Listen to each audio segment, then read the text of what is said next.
അപ്പോൾ ചിറ്റഗോങ്ങിൽ ആദ്യത്തെ ദിവസം നമ്മൾ ഉച്ച വരെ ഇവിടെ ഒരു ഷിപ്പിൻ്റെ ശ്മശാനവും അതേപോലെ ഒരു ഹാർബർ കാര്യങ്ങളെല്ലാം വിസിറ്റ് ചെയ്തു. അപ്പോൾ ഇനിയിപ്പോൾ നമ്മൾ ഇവിടുന്ന് തന്നെ നമ്മുടെ കൂടെ മാഹിയുണ്ട്. ഇത് ചിറ്റഗോങ് ധാക്ക ഹൈവേ ആണ്. ചിറ്റഗോങ് അങ്ങോട്ടാണ്. നമ്മളിപ്പോൾ നിൽക്കുന്ന മാഹീൻ്റെ വീട്ടിൽ നിന്ന് ഒരു 5-8 കിലോമീറ്റർ ബാക്കിലേക്ക് വന്നിട്ടാണ് ഈ സ്ഥലങ്ങളെല്ലാം കണ്ടത്. ഇനിയും നമുക്കൊരു ബാക്കിലേക്ക് ഒരു 10-20 കിലോമീറ്ററോടെ പോയി കഴിഞ്ഞാൽ കുറേ വാട്ടർഫാൾസ്. ഞാൻ പറഞ്ഞത് ചിറ്റഗോങ് എന്ന് പറയുന്നത് ധാക്ക പോലെ സിറ്റി അല്ല, സിറ്റിയാണ് ചിറ്റഗോങ്. പക്ഷേ ഈ ഒരു ഏരിയ എന്ന് പറഞ്ഞു കഴിഞ്ഞാൽ കടൽ തീരമാണ് ഒരു സൈഡ്, അതുപോലെ ആ ഒരു സൈഡ് എന്ന് പറഞ്ഞാൽ ഫുള്ള് മൗണ്ടെയിൻസ് ആണ്. അപ്പോൾ ആ ഭാഗത്തു നിന്നൊക്കെ ഒരുപാട് വാട്ടർഫാൾസ് ഉണ്ട് ഈ ഒരു ഏരിയയിൽ. നമുക്ക് ഒരുപാട് വെള്ളച്ചാട്ടങ്ങളൊക്കെ ഈ ഒരു ഏരിയയിൽ കാണാൻ പറ്റും. അപ്പോൾ നമ്മളിപ്പോൾ ഇവിടുന്ന് ജസ്റ്റ് കുറച്ച് ദൂരം ബാക്കിൽ പോയിട്ട് ഒരു വെള്ളച്ചാട്ടമാണ് കാണാൻ പോകുന്നത്. സോഹസ്രധാര എന്ന് പറഞ്ഞൊരു വെള്ളച്ചാട്ടമാണ് നമ്മൾ കാണാൻ പോകുന്നത്. അപ്പോൾ ഈ ഏരിയ ഒക്കെ ഞാൻ കാണിച്ചിട്ടുണ്ടായിരുന്നു. മൊത്തം ആക്രി കടകളാണെന്ന് വേണമെങ്കിൽ പറയാം. ഷിപ്പ് പൊളിക്കുമ്പോൾ ഉള്ള അതിനകത്തുള്ള സാധനങ്ങളൊക്കെ കൊണ്ടുവന്ന് വിൽക്കുന്ന ഏരിയകളാണ്, അങ്ങനത്തെ കടകളാണ് ഈ കാണുന്നതെല്ലാം. അപ്പോൾ അതിൻ്റെ ഡീറ്റെയിൽസ് ഒക്കെ ഞാൻ കഴിഞ്ഞ വീഡിയോയിൽ ആഡ് ചെയ്തായിരുന്നു. നമ്മളങ്ങനെ പൊളിക്കുന്ന ഷിപ്പ് പൊളിക്കുന്ന ഏരിയയിലൊക്കെ പോയി കണ്ടതാണ്. അപ്പോൾ ഈ കാണുന്ന സാധനങ്ങളൊക്കെ ഷിപ്പിൻ്റെ അകത്ത് ഉള്ളതാട്ടോ. ഷിപ്പിൻ്റെ അകത്തു നിന്ന് ഷിപ്പ് പൊളിച്ച് കഴിയുമ്പോൾ കൊണ്ടുവന്നേക്കുന്ന സാധനങ്ങളാണ്. അതൊക്കെ ഇവിടെ ഇങ്ങനെ റോഡ് സൈഡിൽ വിൽക്കാൻ വെച്ചേക്കാണ്. പുറം രാജ്യങ്ങളിൽ നിന്ന് ഉണ്ടാക്കുന്ന ഷിപ്പുകളൊക്കെയാണ് ഇവിടെ വന്ന് പൊളിക്കുന്നുണ്ട്. അപ്പോൾ നല്ല ഫോറിൻ സാധനങ്ങളൊക്കെ, ചിലപ്പോൾ നല്ല സാധനങ്ങളൊക്കെ നമുക്ക് ഇവിടുന്ന് വാങ്ങാൻ കിട്ടും ചെറിയ പൈസയ്ക്ക്. അപ്പോൾ അവനെന്തോ ക്യാമ്പിങ്ങിനൊക്കെ വേണ്ട സാധനങ്ങളൊക്കെ തപ്പി നടക്കുകയാണ്. എന്തെങ്കിലുമൊക്കെ കിട്ടുകയാണെങ്കിൽ ചുമ്മാ കട കയറി ഇറങ്ങുമ്പോൾ തന്നെ നമുക്ക് ഒരുപാട് സാധനങ്ങളൊക്കെ കാണാൻ പറ്റും. 10, 15, 20, 25 കൊല്ലമൊക്കെ പഴക്കമുള്ള ഷിപ്പുകളാണ് ഇവിടെ പൊളിക്കുക. അത് ലാപ്ടോപ്പുകൾ, പ്രൊജക്ടറുകൾ, അതേപോലെ പഴയ റേഡിയോ, അങ്ങനത്തെ ഉള്ള ഒരുപാട് സാധനങ്ങൾ, AC ഒക്കെ നോക്കി അങ്ങനെയുള്ള ഒരുപാട് സാധനങ്ങൾ നമുക്കിവിടെ കാണാൻ കേട്ടോ. ഇവിടെ ലോക്കൽ ഓട്ടത്തിന് ഓടുന്ന ചെറിയ ചെറിയ ബസ്സുകളുണ്ട്. ഇത് കണ്ടല്ലേ,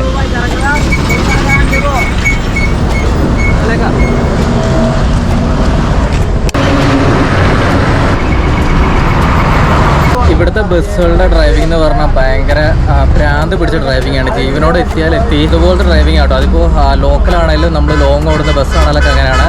നല്ലപോലെ ആക്സിഡൻറ്റിനൊക്കെ ചാൻസ് ഉണ്ട് ബസ്സിൽ. ധാക്ക സിറ്റിക്കകത്ത് എന്ന് പറഞ്ഞാൽ വലിയ ടൗണിനകത്ത് ഇവർ ബസ് ഇട്ട് ഓടിക്കലാണ് കേട്ടോ. അതുപോലെയാണ് ഇവിടെയുള്ള ഹൈവേയിലുള്ളതൊക്കെ. ബസ് തട്ടിയില്ലാന്നൊക്കെ പറഞ്ഞാണ് മിക്ക റൂട്ടിലും ബസ് ഓടുന്നത്. ഒന്നാമത് റോഡ് മൊത്തം ഏറ്റവും കൂടുതൽ നമുക്ക് കാണാൻ പറ്റുന്ന ബസ്സാണ്. ഇഷ്ടംപോലെ ബസ്സുകളാണ് റൂട്ടിലുള്ളത്.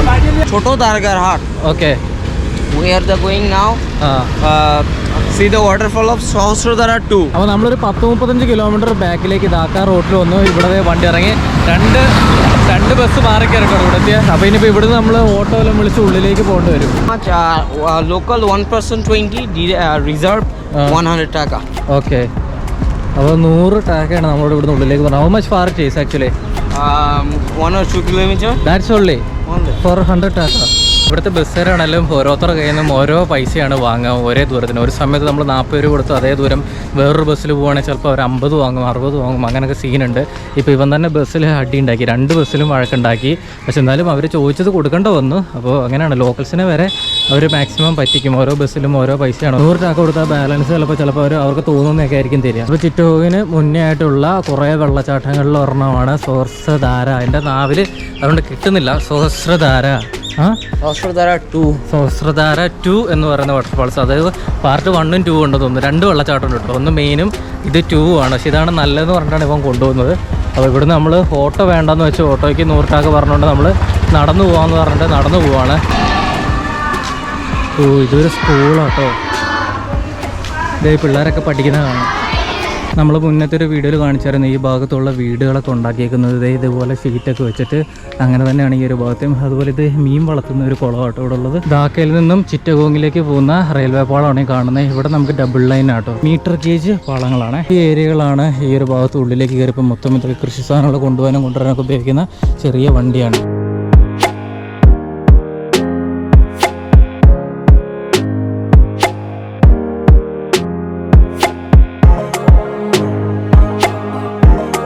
ഇവിടെ പോകുന്ന വഴിക്ക് വലിയൊരു കുളം കാണാട്ടോ. ഇതുണ്ടല്ലേ, പക്ഷേ വെള്ളമൊക്കെ ആകെ അഴുക്കായി കിടക്കുന്ന വെള്ളമാണ്. ആൾക്കാരതിനകത്ത് കുളിക്കുന്നും തുണി കഴുകുന്നും പാത്രം കഴുകുന്നൊക്കെ ഉണ്ട് കേട്ടോ. ഇത് ഇവിടെ കൊട്ടയിൽ നിറച്ച് വെച്ചേക്കുന്ന നോക്കിയേ, ഇത് വെണ്ടയ്ക്കയാണ്. ഇത് കണ്ടോ, ലേഡീസ് ഫിംഗർ,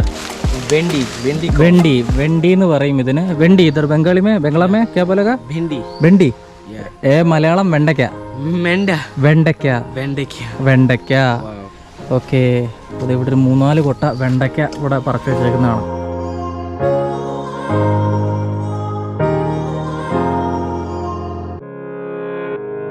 കോഴി, ആട്, പച്ചക്കറി ഐറ്റംസ് ഇതൊക്കെയാണ് വില്ലേജിനുള്ളിലേക്ക് പോകുന്നത്. ഈ ചീര കൃഷിയൊക്കെ കാണാം. ഒരുപാട് പേര് നമ്മളോട് ഇവിടുത്തെ ഗ്രാമത്തിൻ്റെ അകത്തെ കാഴ്ചകളൊക്കെ കാണിക്കാൻ പറഞ്ഞിട്ടുണ്ടായിരുന്നു. അപ്പോൾ ഇവിടെ ഗ്രാമങ്ങളെന്നൊക്കെ പറഞ്ഞാൽ നമ്മുടെ നാട്ടിലുള്ള പോലെ തന്നെയാണ്, വീടുകളൊക്കെ ഇങ്ങനെ ആണെന്നേ ഉള്ളൂ. ഉള്ളിലേക്ക് വന്നു കഴിഞ്ഞാൽ നമുക്ക് മാവും അതുപോലെ പ്ലാവ്, ഇവിടെ കുറേ മാവൊക്കെ നിൽക്കുന്നത് കാണാം. മാവും പ്ലാവെല്ലാം നമുക്ക് ഇതിനകത്ത് കാണാൻ പറ്റും. ലാൻഡ്സ്കേപ്പ് ഒക്കെ നമ്മുടെ നാട്ടിലുള്ള പോലെ തന്നെ സെയിം ആണ്. അതേ വാഴയുണ്ട്, എല്ലാം സെയിം സംഭവം തന്നെ. ഉള്ള ഏരിയയിലൊക്കെ റോഡിലേക്ക് വന്നു കഴിഞ്ഞാൽ നമ്മൾ മറ്റേ ഇന്റർലോക്ക് ഇടുന്ന പോലെ ഇവിടെ ഇഷ്ടിക വെച്ചിട്ട് താഴ്ത്തിയിട്ടാണ് ഈ റോഡ് സെറ്റപ്പ് ആക്കിയിരിക്കുന്നത് കേട്ടോ. അപ്പോൾ നമ്മളിപ്പോൾ കാണാൻ പോകുന്ന വെള്ളച്ചാട്ടത്തിൻ്റെ അവിടുന്ന് വരുന്ന സ്ട്രീമാണ് ഈ കാണുന്നത്. ഈ ഒരു ഓട്ടോ നോക്കിയാൽ എത്ര പേര് അതിനകത്തുനിന്ന്, അതിനകത്ത് നിറച്ചും ആൾക്കാർ. ഇവിടെ കോളേജ് സ്കൂൾ എന്തോട്ടോ തോന്നുന്നുണ്ട്, ഫുള്ള് പിള്ളേരാണ് അതിനകത്ത്. അങ്ങനെ നമ്മൾ ഏകദേശം ഒരു കിലോമീറ്റർ ഉള്ളിലേക്ക് വന്നപ്പോൾ നമുക്ക് ഉള്ളിലിത് മലയൊക്കെ കാണാൻ തുടങ്ങിയപ്പോൾ ആ മലേൻ്റെ ഏതെങ്കിലും ഭാഗത്തായിട്ടായിരിക്കും വെള്ളച്ചാട്ടം ഉള്ളത്.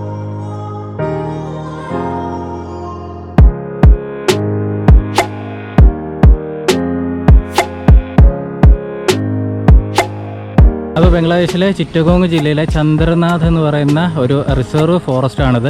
അപ്പോൾ ഇതിനകത്തോട്ട് വേസ്റ്റ് കൊണ്ടുപോയിട്ട് സൗണ്ട് പൊല്യൂഷൻ പാടില്ല, ഫയർ ഇടരുത് എന്നൊക്കെ പറഞ്ഞ് ഇവിടെ കുറേ എഴുതി വെച്ചേക്കുന്നത് കാണാം. അപ്പോൾ നമ്മൾ ഇവിടുത്തെ ഒരു റിസർവ്ഡ് ഫോറസ്റ്റിൻ്റെ അകത്തോട്ട് കയറുന്നത്. അപ്പോൾ എന്തായാലും നമുക്ക് ടിക്കറ്റ് കാര്യങ്ങളെല്ലാം ഉണ്ടാവും വെള്ളച്ചാട്ടം കാണാൻ വേണ്ടിയിട്ട്. നമ്മൾ ഉള്ളിൽ ഫോറസ്റ്റാണുള്ളത്. ഇതിനുള്ളിലൊക്കെ ട്രൈബ്സ് ആൾക്കാർ ജീവിക്കുന്നുണ്ട്. അപ്പോൾ അതേ ഇവിടെ കണ്ടോ, കുറച്ച് സ്ത്രീകൾ കാട്ടിൻ്റെ ഉള്ളിൽ നിന്ന് സ്ട്രീമിൽ നിന്ന് നല്ല വെള്ളം പിടിച്ച് 3 കുടമൊക്കെ കേട്ടോ തലയിൽ വെച്ചേക്കുന്നത്. 3 കുടത്തിലൊക്കെ ആയിട്ട് വെള്ളം പിടിച്ചുകൊണ്ട് വരുന്ന കാണാം കാടിൻ്റെ ഉള്ളിൽ നിന്ന്. These are tribes, right? Yeah. They are living inside the forest. Yeah, inside the forest, in their home in this side. Okay. Yeah, as lots of local peoples working in their farming. So simply they are doing farming only. Yeah, in their farming only. Okay. അപ്പോൾ ഈ കാണുന്ന forest ആണ്. ഇതിൻ്റെ opposite ഭാഗത്താണ് ഈ ഒരു കാടിനോട് ചേർന്ന് തന്നെയാണ് ഇവർ താമസിക്കുന്നതൊക്കെ. അപ്പോൾ ഇതാണ് വെള്ളച്ചാട്ടത്തിന് അങ്ങോട്ട് കയറുന്ന ഭാഗം. ഇവിടെ അതിൻ്റെ ഒരു വെൽക്കം ബോർഡ് കാര്യങ്ങളെല്ലാം കാണാം. ഇവിടെ ശരിക്കും നമുക്ക് ടിക്കറ്റ് ഉണ്ട്. ഞാൻ അവരോട് പറഞ്ഞു ഞാൻ ഫോറിനാണെന്ന് പറയരുത് എന്ന് പറഞ്ഞിട്ട് ഞങ്ങൾ ആദ്യം ടിക്കറ്റ് എടുത്തു. അപ്പോൾ ഇതാണ് 2 പേർക്കുള്ള ടിക്കറ്റ്. ഒരാൾക്ക് 20 ടാക്കയാണ് ലോക്കൽസിന് വരുന്നത്. ഇനി ഫോറിനേഴ്സിന് കൂടുമെന്ന് അറിയത്തില്ല, നമ്മൾ ചോദിച്ചൊന്നുമില്ല. അപ്പോൾ ഇങ്ങനെ ചെറിയൊരു ഫോറസ്റ്റിൻ്റെ ഒരു ചെറിയൊരു ടിക്കറ്റ് ആയിട്ടുള്ളത്. അപ്പോൾ ഇവിടെ നിന്ന് നമ്മൾ ഉള്ളിലേക്ക് ഇതേ ഫോറസ്റ്റിലേക്ക് കയറണം. ഇത് സ്റ്റെപ്പ് ഇട്ട ഒരു വഴിയാണ്. ഇനി ഒരു 10 മിനിറ്റ് ട്രക്ക് ചെയ്യണമെന്നാണ് ഇപ്പം പറഞ്ഞത്. ടിക്കറ്റ് എടുത്തിട്ട് അവിടെ നിന്ന് ഇങ്ങോട്ട് കയറുമ്പോൾ നമുക്ക് കാണുന്ന കാഴ്ച എന്ന് വെച്ചാൽ അതേ ഇവിടെ ഒരു ഡാം കാണാം. ഇവർ ഈ ഒരു നദി ഇവിടെ കെട്ടി നിർത്തിയിട്ടുണ്ട്. കൃഷിൻ്റെ ആവശ്യങ്ങൾക്ക് വേണ്ടിയിട്ട് വെച്ചേക്കുന്ന ഒരു ഡാം കേട്ടോ. അപ്പോൾ അത് ഇവിടെ കാണാം, നമുക്കൊരു ചെറിയ ഡാമാണ്. ഇത് കണ്ടല്ലേ, ഡാം ചെറുതായിട്ട് തുറന്നു വിട്ടിട്ടുണ്ട്. നോക്കി, ഇതെന്തിനാവും ഇങ്ങനെ ഓരോരോ കട്ടകൾ ഉണ്ടാക്കി വെച്ചേക്കുന്നത്? സാധാരണ നോർമലി പ്ലെയിൻ ആയിരിക്കുമല്ലോ. ഇതിങ്ങനെ വെള്ളം വന്ന് തടഞ്ഞ് അങ്ങനെയാണ് പോകുന്നത്.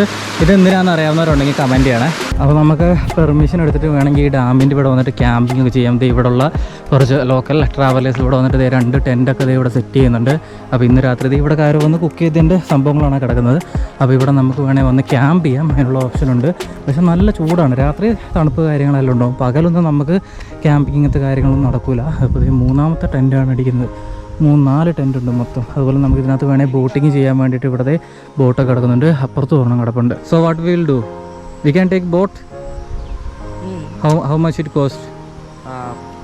100. സംഭവം ഇപ്പോൾ മഴക്കാലമായതുകൊണ്ട് വെള്ളം കൂടിയിട്ടുണ്ടെന്ന് പറയാം. നമ്മൾ കുറച്ച് ദൂരം വെള്ളത്തിലൂടെ നടക്കണം. ഇതിന് ആ സൈഡിൽ കൂടെയാണ് വഴി. പക്ഷേ നോർമലി ആ ഉള്ളപ്പോൾ തന്നെ അത്യാവശ്യം നല്ല വെള്ളം ഉണ്ടാവും. അപ്പോൾ ഇവൻ ആദ്യം പറഞ്ഞിരുന്നു ഷൂ കഴിക്കണം, പാൻറ്റ് കൂരണം എന്ന് പറഞ്ഞായിരുന്നു. പക്ഷേ ഇപ്പോൾ ഇവൻ ഇവിടെ ഒന്ന് നോക്കിയപ്പോൾ തന്നെ അത്യാവശ്യം നല്ല രീതിയിൽ വെള്ളം കൂടിയിട്ടുണ്ട്. അപ്പോൾ ഉള്ളിലേക്ക് ചെല്ലുമ്പോൾ വെള്ളം നല്ലപോലെ ഉണ്ടാവും. പോകാൻ പറ്റുമോ ഇല്ലയോ എന്നുള്ള കാര്യം ഡൗട്ടാണ്. ഈ ഡാമിൻ്റെ മോൾ ഭാഗത്ത് എവിടെയോ ആയിട്ടാണ് വെള്ളച്ചാട്ടം ഉള്ളത് കേട്ടോ. ഈ ഡാമിലും ആൾക്കാരൊക്കെ വന്ന് ഇറങ്ങി കുളിക്കുന്നതൊക്കെ ഒരു സ്ഥലം കൂടാണ്. ഇതിനകത്തൊക്കെ ചെറിയ മീനുകൾ ഇഷ്ടം പോലെ ഉണ്ട് കേട്ടോ. നമുക്ക് വേണമെങ്കിൽ ഇങ്ങനെ ഇറങ്ങാനൊരു സ്റ്റെപ്പൊക്കെ ഉണ്ടാക്കി വെച്ചിട്ടുണ്ട്. ഈ ഭാഗത്ത് നിന്നിട്ട് വേണമെങ്കിൽ നമുക്ക് കുളിക്കാൻ പറ്റുമായിരിക്കും. ടെൻറ്റ് സാധനങ്ങളൊക്കെ ഇവർ തന്നെ പ്രൊവൈഡ് ചെയ്യാൻ തോന്നുന്നുണ്ട്. നമുക്കിത് ടിക്കറ്റ് തന്ന ആൾ ഇപ്പോൾ താഴെ നിന്ന് ഒരു ടെൻറ്റ് കൂടെ കൊണ്ടുവന്നു. നമുക്കിവിടെ നേരത്തെ ഓർഡർ കൊടുക്കുകയാണെങ്കിൽ ഇവരിവിടെ ടെൻറ്റ് സാധനങ്ങളെല്ലാം സെറ്റ് ചെയ്യും. നമുക്ക് വന്ന് സ്റ്റേ ചെയ്ത് ചിലപ്പോൾ ഫുഡ് കാര്യങ്ങളൊക്കെ ഇവർ തന്നെ തരുന്നതായിരിക്കും കേട്ടോ. അപ്പോൾ നമ്മൾ ബോട്ടിൻ്റെ പ്രൈസ് ചോദിച്ചു നോക്കുകയാണ് ഇവിടുന്ന് പോകാനുള്ളത്. അപ്പോൾ പുള്ളി മീൻ ഫുഡ് കൊടുക്കുന്ന നോക്കി നോക്ക്, കുറച്ച് ചോറ് ഇട്ട് കൊടുത്തേ കേട്ടോ. അപ്പോൾ ഇഷ്ടം പോലെ മീനുണ്ട് അതിനകത്ത്.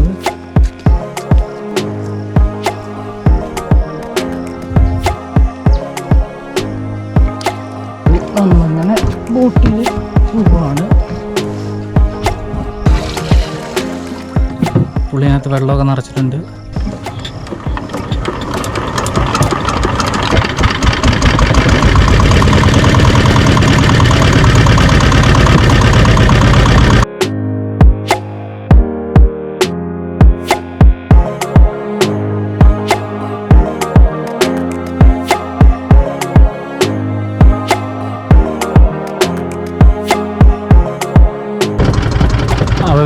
വെള്ളച്ചാട്ടത്തിൻ്റെ അടുത്ത് വരികയല്ല കേട്ടോ. നമ്മളിതേ തൊട്ടിപ്പുറത്ത് ഒരു കരയിൽ ഇതേ കൊണ്ടുവന്ന് ഇവിടെ നിന്ന് ഇറക്കുകയാണ്. ഇവിടെ നമ്മൾ നടന്നു തന്നെ പോകണം. ഇത് ഉണ്ടല്ലോ, നമ്മൾ നടന്ന് വരികയാണെങ്കിൽ ഇതിനകത്തൂടെ ഒക്കെ ക്രോസ് ചെയ്ത് വരണം. അങ്ങനെയാണെങ്കിൽ മൊത്തം തുണി ഊരിയിട്ട് വേണം വരാൻ. ഇപ്പോൾ ഞാൻ പറഞ്ഞ പോലെ വെള്ളം കൂടി കിടക്കുന്നുണ്ട്. അപ്പോൾ നമ്മൾ 10 മിനിറ്റാണ് പറഞ്ഞേക്കുന്നത്. പുള്ളി 10 മിനിറ്റ് അവിടെ വെയിറ്റ് ചെയ്യും. വേറെ ടൂറിസ്റ്റുകൾ ആരുമില്ല, നമ്മൾ രണ്ടുപേരും മാത്രമേ ഉള്ളൂ കേട്ടോ. അപ്പോൾ ഇനിയിപ്പോൾ അങ്ങോട്ട് നല്ല കട്ട ഫോറസ്റ്റാണ്. കുളിക്കാനായിട്ട് വന്നു കഴിഞ്ഞാൽ വേണമെങ്കിൽ നമുക്ക് നടന്ന് വരാം. നടന്നു വന്ന് മൊത്തം നനഞ്ഞാലും ചെളിയായാലും തിരിച്ച് നമുക്ക് ആ ഡാമിൻ്റെ അവിടെ ചെന്നിട്ടാണെങ്കിലും കുളിച്ച് വൃത്തിയായിട്ട് പോവാം. അവിടെ നമുക്ക് ആ മനോഹരമായ കാഴ്ച കാണാം. അത്യാവശ്യം വലിയൊരു വെള്ളച്ചാട്ടമാണ്, പക്ഷേ വെള്ളം വിചാരിച്ചത്ര ഇല്ല കേട്ടോ. അതുപോലെ നമുക്കിത് മഴവില്ല്, നമുക്ക് റെയിൻബോ ഫാൾസ് എന്നൊക്കെ കണ്ട പോലെ മഴവില്ല് കാണാൻ പറ്റും. വെയിൽ കറക്റ്റ് ഓപ്പോസിറ്റ് അടിക്കുന്നതുകൊണ്ട് നമുക്ക് ഇവിടെ നോക്കുമ്പോൾ മഴവില്ല് കാണാം കേട്ടോ. ആ ഒരു ഭാഗത്തായിട്ട്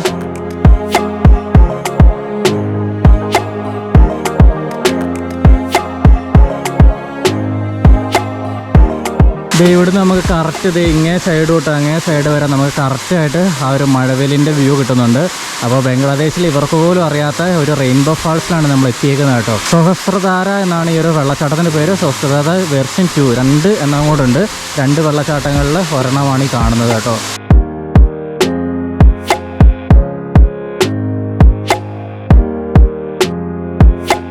അപ്പോൾ നമുക്ക് കുളിക്കണമെങ്കിലൊക്കെ ഇറങ്ങിയത് ഇതിൻ്റെ താഴെ പോയി അവിടെ പാറയുണ്ട്, അതിലൊക്കെ കയറി നിന്ന് കുളിക്കാനുള്ള സൗകര്യങ്ങളൊക്കെ ഉണ്ട്. അവിടെ വേണമെങ്കിൽ കുളിക്കാൻ പറ്റുമോ. നമ്മളിങ്ങോട്ട് വരാൻ പ്ലാനൊന്നുമില്ലായിരുന്നു. ജസ്റ്റ് പോകാമെന്ന് പറഞ്ഞപ്പോൾ നമ്മൾ ജസ്റ്റ് ഒന്ന് വന്ന ഒരു വീഡിയോ ഒന്ന് ചെയ്യാമെന്ന് വെച്ച് വന്നതാണ്. അല്ലാണ്ട് പിന്നെ പ്രത്യേകിച്ച് വേറൊന്നുമില്ല. എന്തായാലും ബംഗ്ലാദേശിലെ ഒരു വെള്ളച്ചാട്ടമെങ്കിലും നമുക്ക് കാണുമല്ലോ. ധാരാളം വെള്ളച്ചാട്ടങ്ങൾ നമ്മുടെ നാട്ടിലും ഉണ്ട്. അതുകൊണ്ട് ഞാൻ വെള്ളച്ചാട്ടം ഒന്നും കാണാൻ പ്ലാനില്ലായിരുന്നു. പിന്നെ ഇത് അടുത്താന്ന് പറഞ്ഞുകൊണ്ട് നമ്മൾ ജസ്റ്റ് വൈകുന്നേരം ഒന്ന് വന്ന് കണ്ടുവെന്നേ ഉള്ളൂ. നല്ല കാറ്റുണ്ട് ഇവിടെ ഈ ഒരു വെള്ളം വീഴുന്ന ഭാഗത്ത്. സ്റ്റോങ്ങിൽ വന്നു നിന്നാൽ നമുക്ക് ഇതുപോലെ ഉള്ളിലേക്ക് മാറിയിട്ട് ഒരുപാട് വെള്ളച്ചാട്ടങ്ങളുണ്ട്. അതിൽ ഒരെണ്ണം മാത്രമാട്ടോ ഇത്. നമ്മൾ ഇനിയിപ്പോൾ എന്തായാലും വെള്ളച്ചാട്ടം ഒന്നും കാണാനൊന്നും പോകത്തില്ല. എന്തായാലും ഈ വീഡിയോയിൽ അത്ര വലിയ കണ്ടന്റ് ഒന്നും ഇല്ല. അതുകൊണ്ട് നമ്മളുണ്ടല്ലോ ബംഗ്ലാദേശിലെ നോട്ട് ഞാൻ കാണിക്കാമെന്ന് പറഞ്ഞായിരുന്നു. അത് ഞാൻ ഈ വീഡിയോയിൽ ഇതിൻ്റെ ബാക്കിയായിട്ട് ഉൾപ്പെടുത്താം. ഞാൻ മുന്നത്തെ വീഡിയോയിലൊക്കെ കാണിക്കാമെന്ന് പറഞ്ഞു. പക്ഷേ എന്താ വെച്ചാൽ ഇവിടുത്തെ എല്ലാ നോട്ടും കിട്ടാൻ വേണ്ടിയിട്ട് ഞാൻ ഇങ്ങനെ വെയിറ്റ് ചെയ്യായിരുന്നു. ഒറ്റ പ്രാവശ്യം നമുക്ക് ഇവിടുത്തെ 200 നോട്ട് കയ്യിൽ കിട്ടാനില്ല. ഒരു തവണ മാത്രമേ 200 നോട്ട് കയ്യിലുണ്ടായിരുന്നുള്ളൂ. അത് ചിലവായി പോവുകയും ചെയ്തു. പിന്നീട് ആ സാധനം ഇതുവരെ കിട്ടിയിട്ടില്ല. ബാക്കിയുള്ള നോട്ടുകൾ കാര്യങ്ങളെല്ലാം കിട്ടി.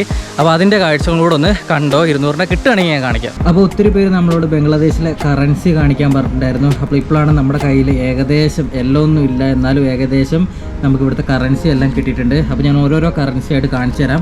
ആദ്യം നമുക്ക് വലിയ നോട്ടിൽ നിന്ന് തന്നെ തുടങ്ങാം കേട്ടോ. ഇതാണ് ഇവിടുത്തെ 1000 ടാക്കയുടെ നോട്ട്. ഫാദർ ഓഫ് ബംഗ്ലാദേശ് എന്ന് പറയുന്ന ഷെയ്ഖ് മുജിബുർ റഹ്മാൻ്റെ ഫോട്ടോയാണ് എല്ലാ നോട്ടിലും ഉള്ളത്. അപ്പോൾ ഇതാണ് ഇവിടുത്തെ 1000 ടാക്കയുടെ നോട്ട് കേട്ടോ.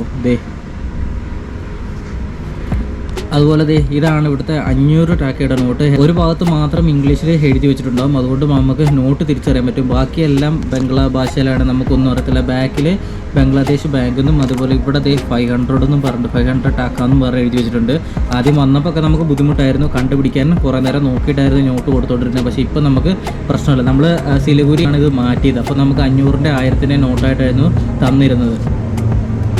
അതുപോലെ ഇത് നമുക്ക് ഇവിടുന്ന് കിട്ടിയതാണ്. ഇവിടുത്തെ ഒരു പഴയ 500 ടാക്കേൻ്റെ നോട്ടാണ്. ഇതിനകത്ത് വർഷം ഇവർ എഴുതി വെച്ചിട്ടുണ്ട്. ഇത് 2007 നോട്ടാട്ടോ. നമ്മുടെ നാട്ടിൽ എഴുതുന്ന പോലെ തന്നെ ഇതിനകത്ത് നോട്ട് പ്രിൻ്റ് ചെയ്തതിൻ്റെ ആ ഒരു വർഷവും കാര്യങ്ങളെല്ലാം ഉണ്ട്. അതുപോലെ ഇതാണ് ഇവിടുത്തെ 100 ടാക്കയുടെ നോട്ട്. ഇതൊക്കെ പുതിയ നോട്ടാണ്. അതുപോലെ നമ്മുടെ അടുത്ത് പഴയ നോട്ടും ഉണ്ട്. ഞാൻ പഴയതും പുതിയതും കിട്ടിയതെല്ലാം ഞാൻ ഒരുമിച്ച് കാണിക്കുകയാണ്. ഈ പഴയ നോട്ട് 2010-ലെയും ഈ പുതിയ നോട്ട് 2019-ലെയും കേട്ടോ. കളറിൻ്റെ ഡിഫറൻസ് ഉണ്ട്. അപ്പോൾ ഇതാണ് പഴയതും പുതിയതായിട്ടുള്ള 100 ടാക്കയുടെ നോട്ട്. പിന്നെ നമുക്ക് വരുന്നത് 50 ടാക്കയുടെ നോട്ടാണ്. ഇതുണ്ട്. ഇവിടുത്തെ നോട്ടുകളൊന്നും വലിയ വൃത്തി ഉണ്ടാവില്ല, പക്ഷേ എങ്ങനെ കീറിയതാണെങ്കിലൊക്കെ ഇവിടെ എല്ലാവരും എടുക്കും കേട്ടോ. 50 കഴിഞ്ഞാൽ പിന്നെ ഉള്ളത് 20 ടാക്കേൻ്റെ നോട്ടാണ്. 50 കഴിഞ്ഞാൽ പിന്നെ ഉള്ളത് ഇതാണ് ഇതിൻ്റെ കളറ്. അതേപോലെ പിന്നെ ഉള്ളത് 10 ടാക്ക. ഏറ്റവും കൂടുതൽ നമ്മുടെ കയ്യിൽ വരുന്നതും പോകുന്നതായിട്ടുള്ള നോട്ടാണിത്, 10 ടാക്ക. അതുപോലെ ഇതാണ് 5 ടാക്കയുടെ നോട്ട്.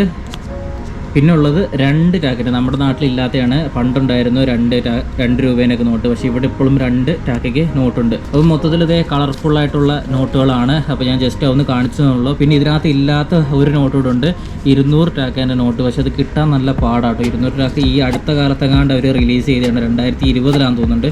അപ്പോൾ അത് കിട്ടാൻ നല്ല പാടാണ്. ഒറ്റ തവണ എൻ്റെ കയ്യിൽ കിട്ടിയിട്ടുള്ളൂ. അപ്പോൾ ഞാൻ അത് കിട്ടിയിട്ട് വീഡിയോ എടുക്കാമെന്ന് വെച്ചാണ്. പക്ഷേ അത് എവിടുന്നും അങ്ങനെ കിട്ടാനില്ല. നോർമലി നമുക്ക് 200 ടാക്കേൻ്റെ നോട്ട് അങ്ങനെ കിട്ടത്തില്ല. പിന്നെ നമ്മുടെ നാട്ടിലുള്ള പോലെ തന്നെ കോയിൻസ് അവൈലബിൾ ആണ്. കോയിനൊരു പ്രശ്നമുണ്ട്. ചില കോയിനകത്ത് നമുക്ക് തിരിച്ചറിയാൻ പാടാണ്. ഈ കാണുന്ന കോയിന് ഇതിനകത്ത് ഇംഗ്ലീഷിൽ അവർ എഴുതിയിട്ടില്ല. പക്ഷേ 1 ടാക്ക എന്ന് പറഞ്ഞ് ഇവിടെ എഴുതിയിട്ടുണ്ട്. പക്ഷെ പെട്ടെന്ന് നോക്കുമ്പോൾ നമുക്ക് മനസ്സിലാവത്തില്ല. അതിനകത്തൊരു 4 പേരുടെ ഒരു ഫാമിലീൻ്റെ ഒരു ഫോട്ടോയാണ് കൊടുത്തിരിക്കുന്നത്. ഇത് ഒറ്റ ടാക്കേൻ്റെ കോയിനാട്ടോ. അതുപോലെ 2 ടാക്കേൻ്റെയൊക്കെ പിന്നെ കോയിൻ നമുക്ക് ഇതിനകത്ത് ഇംഗ്ലീഷിൽ എഴുതിയിട്ടുണ്ട്. ഇത് 2 ടാക്ക, അതുപോലെ 2 ടാക്ക പലതരത്തിലുള്ളതുണ്ട്. നമ്മുടെ 2 രൂപയൊക്കെ പലതരത്തിലുള്ള പോലെ ഇത് 5 ടാക്കേൻ്റെയാണ്. അതേപോലെ ഇത് 2 ടാക്കയാണ്. ഇത് വേറെ വെറൈറ്റിയാണ്. ഇതും 5 ടാക്കേൻ്റെ വേറൊരു വെറൈറ്റിയാണ്. ഇതിനകത്ത് 5 എന്ന് എഴുതിയിട്ടില്ല. ഇവിടെ ബാക്കിൽ 5 ടാക്ക എന്ന് പറഞ്ഞ് ലെറ്റേഴ്സിൽ എഴുതിയിട്ടുണ്ട്. മറ്റേ നമ്പർ കൊടുത്തിട്ടില്ല. അത് പെട്ടെന്ന് കണ്ടാൽ നമുക്ക് തിരിച്ചറിയത്തില്ല. കുറേ നേരം നോക്കണം ഇതൊക്കെ കൊടുക്കുമ്പോൾ. ഇതും 2 ടാക്കേൻ്റെ വേറൊരെണ്ണമാണ്. ഇതും 2 ടാക്ക.